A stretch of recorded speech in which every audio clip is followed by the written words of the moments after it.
In this part we will learn about the multiplication of the integers.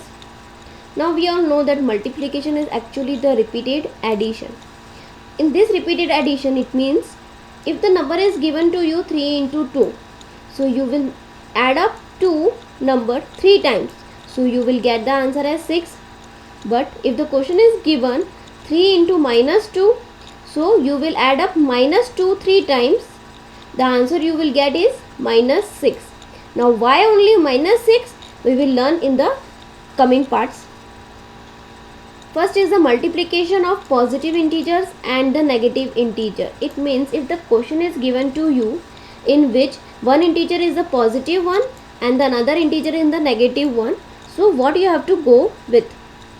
Suppose for example, the question is given 4 into minus 10. What you will do?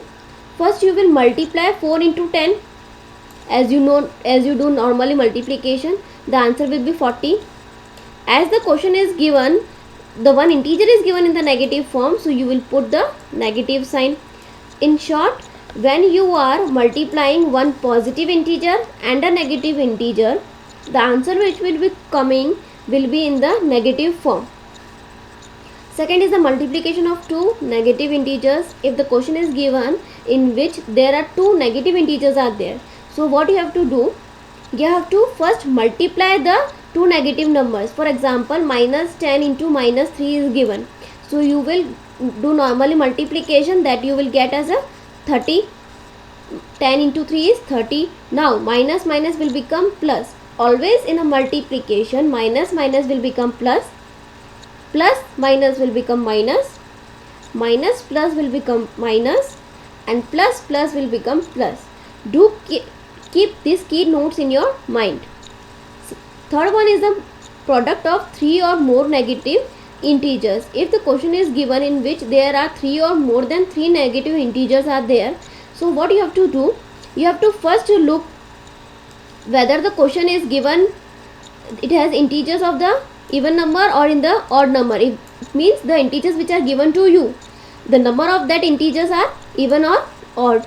For example, if the question is given minus 3 into minus 7, so answer is 21. 3 into 7 is 21.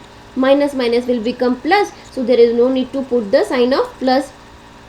If the next question is given in which minus 3 into minus 7 into minus 10, okay, over there are 3 numbers are given, 3 integers are given, 1, 2 and 3, and these are the odd number we all know. So we have to, first of all, we have to multiply in the normal form, so you will get the answer as 210. Now minus minus will become plus and plus minus will become minus. That's why the answer has come in the negative form. If you are given the 4 negative integers, 1, 2, 3 and 4, okay, so minus minus will become plus, plus minus will become minus, minus minus will become plus. So the answer which will you get will be in the positive integers. So hence it can be said that negative number is even, then the result will be a positive integer, and if numbers of negative integers are odd, then the result will be the negative integers. Here we have completed the part 6. In part 7 we will be learning about the properties of the multiplication.